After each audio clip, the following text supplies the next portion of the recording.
ನಮಸ್ತೆ ಫ್ರೆಂಡ್ಸ್, ನಾನಿವತ್ತು ನಿಮಗೆ ಒಂದು ಸಣ್ಣ ಕಥೆನ ಹೇಳ್ತಾ ಇದ್ದೀನಿ. ಆ ಕಥೆ ಏನಪ್ಪ ಅಂತ ಹೇಳಿದ್ರೆ, ಒಬ್ಬ ಸೈಂಟಿಸ್ಟ್ ಇರ್ತಾನಲ್ಲ, ಆ ಸೈಂಟಿಸ್ಟ್ ಏನು ಮಾಡ್ತಾನೆ, ಒಂದು ಜಾರ್ನಲ್ಲಿ ಏನೋ ಒಂದು ಅನ್ವೇಷಣೆ ಮಾಡಬೇಕು ಅಂತ ಹೇಳಿ ಹೋಗಿರ್ತಾನೆ. ಆವಾಗ ಸಣ್ಣ ಸಣ್ಣ ಜಾರ್ಗಳಲ್ಲಿ ಕಪ್ಪೆಗಳಿರುತ್ತಲ್ಲ ಇಂಡಿಯಾದಲ್ಲಿ, ಆ ಕಪ್ಪೆಗಳನ್ನೆಲ್ಲನೂ ಸ್ಟೋರ್ ಮಾಡಿಕೊಂಡು ಹೋಗಿರ್ತಾರೆ. ಆ ಸ್ಟೋರ್ ಮಾಡ್ಕೊಂಡು ಹೋದಾಗ ತುಂಬ ಕಪ್ಪೆಗಳು ಏನಿರುತ್ತಲ್ಲ, ಆಗ ಒಂದು ಯಾವ್ದಾದ್ರು ಕಪ್ಪೆ ಮೇಲೆ ಹೋಗ್ತಾ ಇದೆ ಅಂತ ಹೇಳಿದಾಗ ಆ ಕಪ್ಪೆ ಮೇಲೆ ಹೋಗೋದಕ್ಕೆ ಬಿಡ್ತಿರಲ್ಲ, ಇನ್ನೊಂದು ಕಪ್ಪೆ ಹಿಡಿದು ಹಿಡಿದು ಹಿಡಿದು ಕಾಲು ಜಗ್ತಾ ಇರುತ್ತಂತೆ. ಅದಕ್ಕೆ ವಿಜ್ಞಾನಿ ಏನು ಮಾಡ್ತದಂತೆ, ಇದು ಯಾಕೋ ಸರಿ ಕಾಣಿಸ್ತಾ ಇಲ್ಲ, ಇಷ್ಟೊಂದು ಕಪ್ಪೆಗಳಾಗ್ಬಿಟ್ಟಿದೆ, ಜಾಗ ಸಾಕಾಗ್ತಾ ಇಲ್ವೇನೋ ಅಂತ ಹೇಳಿಬಿಟ್ಟು ಆ ಕಪ್ಪೆ ತೆಗೆದ್ಬಿಟ್ಟು ಸೈಡಿಗೆ ಇರ್ತದೆ.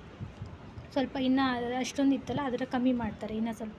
ಆ ಕಮ್ಮಿ ಮಾಡಿದ್ಮೇಲೆ ಅವಾಗಲೂ ಕೂಡ ಸೇಮ್ ಅದೇ ರಿಪೀಟ್ ಆಗುತ್ತಂತೆ. ಒಂದು ಯಾವ್ದಾದ್ರು ಕಪ್ಪೆ ಬೇಲ್ ಹೋಗ್ತಾಯಿದ್ರೆ ಹಿಂದೆಗಡೆ ಯಾವುದೋ ಕಪ್ಪೆಗಳು ಅದಕ್ಕೆ ಕಾಲು ಎಳಿತಾ ಇರುತ್ತಂತೆ. ಮತ್ತು ಇದೇನೇ ಆಗ್ತಾ ಇದೆ ತಡಿ ಅಂತ ಹೇಳಿಬಿಟ್ಟು ಒಂದು 3 ಕಪ್ಪೆಗಳನ್ನ ಬಿಡ್ತಾರಂತೆ. 3 ಕಪ್ಪೆಗಳನ್ನ ಬಿಟ್ಟರು ಕೂಡ ಆಸ್ ಇಟ್ ಈಸ್ ಸೇಮ್ ಅದೇನೇ ರಿಪೀಟ್ ಆಗುತ್ತೆ. ಆವಾಗ ವಿಜ್ಞಾನಿಗೆ ತಿಳಿಯುತ್ತೆ, ಸಪ್ರೇಟಾಗಿ ಒಂದೇ ಕಪ್ಪೆನೇ ಬಿಟ್ಟು ನೋಡೋಣ ತಡಿ ಅಂತ ಹೇಳಿ.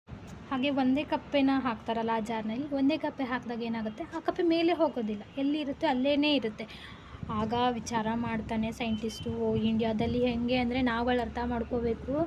ಯಾವತ್ತಾದರೂ ಒಬ್ಬ ವ್ಯಕ್ತಿ ಮೇಲೆ ಹೋಗ್ತಾ ಇದ್ದಾನೆ ಅಂದಾಗ ಅವ್ನ ಕೆಳಗಡೆ ವ್ಯಕ್ತಿ ಏನು ಮಾಡ್ತಾನೆ ಹೇಳಿ, ಕಾಲು ಎಳೆಯೋಕ್ಕೆ ನೋಡ್ತಾ ಇರ್ತಾನೆ.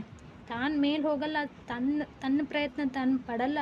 ತಾನೊಬ್ಬನೇ ಇದ್ದಾಗ ಮೇಲೆ ಹೋಗೋ ಪ್ರಯತ್ನನೇ ಪಡೋದಿಲ್ಲ. ಆದರೆ ಯಾರಾದರೂ ಮೇಲೆ ಹೋಗ್ತಾ ಇದ್ದಾರೆ ಅಂದಾಗ ಅವನಿಗೆ ಆ ಕೆಪಾಸಿಟಿ ಇಲ್ಲ ಅಂತ ಹೇಳ್ಬಿಟ್ಟು ಏನು ಮಾಡ್ತಾನೆ, ಮೇಲ್ಗಡೆ ಹೋಗ್ತಾ ಇರೋನು ಕಾಲು ಎಳೆಯೋದು. ತಾನು ಮಾಡಲ್ಲ ಪ್ರಯತ್ನ, ಆ ಸಾಧನೆನ ಅವ್ನು ಮಾಡೋಕ್ಕೆ ಹೋಗಲ್ಲ, ಬರೀ ಮಾಡೋರನ್ನ ಎಳೆಯೋದು ಅಷ್ಟೇನೆ ಕೆಲಸ ಇಂಡಿಯಾದಲ್ಲಿ. ಇದನ್ನು ಸೈಂಟಿಸ್ಟ್ ತಿಳ್ಕೊಳ್ತಾನೆ. ನಾವುಗಳು ಕಾಮನಾಗಿ ತಿಳ್ಕೊಬೇಕಾಗಿರೋದು ಅಷ್ಟೇನೆ. ಯಾವುದೇ ಒಂದು ನಾವು ಒಳ್ಳೆ ಕೆಲಸ ಮಾಡ್ತೀವಿ ಅಂತಂದರೆ ನಮ್ಮ ಕಾಲು ಎಳೆಯೋದಕ್ಕೆ ಅಂತಲೇ ಕಾಯ್ತಾ ಇರ್ತಾರೆ ಜನಗಳು. ಅಂಥವ್ರಿಗೆಲ್ಲ ತಲೆ ಕೆಡಿಸ್ಕೋಬಾರ್ದು. ನಮಗೆ ನಾವು ಮಾಡ್ತಾ ಇರೋವಂಥದ್ದು, ನಾವು ಹೋಗ್ತಾ ಇರೋಂಥ ವೇ ಏನಿದೆ ಅಲ್ಲ, ಅದು ಪಾಸಿಟಿವ್ ಆಗಿದೆ ಅಥವಾ ಕರೆಕ್ಟಾಗಿದೆ ಅಂತ ಹೇಳಿಬಿಟ್ಟು ನಮ್ಮ ಮನಸ್ಸಾಕ್ಷಿಗೆ ಅಂತ ಅನ್ನಿಸ್ದಾಗ ನಾವು ಅದನ್ನು ಮಾಡೋದ್ರಲ್ಲಿ ಯಾವುದೇ ರೀತಿ ತಪ್ಪಿಲ್ಲ. ಒಳ್ಳೆ ರೀತಿಯಲ್ಲೇ ನಾವು ಹೋಗ್ತಾ ಇದೀವಿ ಅಂತ ನಮ್ಗೆ ಅನ್ನಿಸ್ಬೇಕು, ನಮಗೆ ಕಾನ್ಫಿಡೆನ್ಸ್ ಇರಬೇಕು, ನಮಗೆ ಪಾಸಿಟಿವಲ್ಲಿ ಇರಬೇಕು, ಪಾಸಿಟಿವ್ ವೇಲಿ ಇರಬೇಕು. ಆವಾಗ ನಾವೇನು ಮಾಡಬೇಕು, ಆ ಕೆಲಸ ಮಾಡಬೇಕು. ಯಾಕಂದರೆ ತುಂಬ ಥರ ಹೇಳ್ತಾರೆ. 100 ಜನ ಇದ್ದರೆ 100 ಜನ ತಲೆಗಳು ಒಂದೇ ಥರ ಇರಲ್ಲ, ಐಡಿಯಾಗಳು ಒಂದೇ ಥರ ಇರಲ್ಲ, ತುಂಬ ಡಿಫ್ರೆಂಟಾಗೇ ಇರುತ್ತೆ.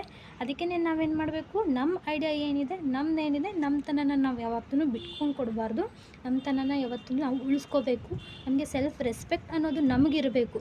ಯಾರಾದರೂ ಏನಾರು ಅಂದಾಗ ಅಯ್ಯೋ ಹೌದಾ ನಾನು ಹಾಗೇನಾ ಅಂತ ನಮ್ಮ ಬಗ್ಗೆ ನಾವೇ ಡಿಪ್ರೆಸ್ ಆಗಿ ಅದ್ರ ಬಗ್ಗೆನೇ ಥಿಂಕ್ ಮಾಡೋ ರೀತಿಲಿ ನಾವು ಹೋಗ್ಬಾರ್ದು. ಮೊದಲು ನಮ್ಮಲ್ಲಿ ನಮಗೆ ಕಾನ್ಫಿಡೆನ್ಸ್ ಇತ್ತು ಅಂತ ಹೇಳಿದ್ರೆ ಎದುರುಗಡೆ ವ್ಯಕ್ತಿ ಯಾರೇ ಬಂದ್ರೂ ನಮ್ಮನ್ನ ಏನೂ ಮಾಡೋದಕ್ಕೆ ಆಗೋದಿಲ್ಲ.